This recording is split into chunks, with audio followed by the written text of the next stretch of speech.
Bukod sa Gilas, Pilipinas, dito rin sa bansa maglalaro ang ilan sa mga pinakabigating koponahan sa FIBA World Cup. Kabilang dito ang Team USA na isa sa mga pinapaborang manalo sa pandaigdigang torneo.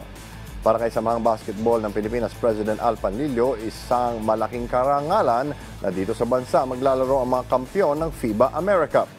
May ulat si Rafael Bandayrel.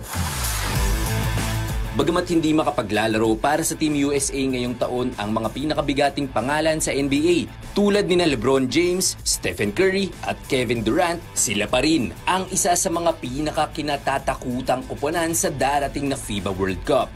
Pangungunahan ng NBA All-Stars na sina Jalen Brunson, Anthony Edwards, Tyrese Haliburton at Jaren Jackson Jr. ang Estados Unidos. Kabilang din sa koponan ang up-and-comers na sina Paolo Banchero, Austin Reeves, Cam Johnson at Walker Kessler. Kasama pa ang mga veteranong sina Brandon Ingram, Josh Hart, Mikal Bridges at Bobby Portis. Pero kung si samahang basketball ng Pilipinas President Al Panlilio ang tatanungin, ang coaching staff ng Team USA ang pinakakinabibiliban niya rito.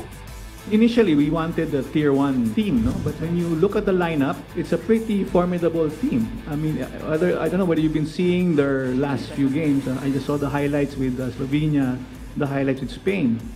It's a pretty tough team. And I think it's also because of two people, Steve Kerr and Erik Spoelstra.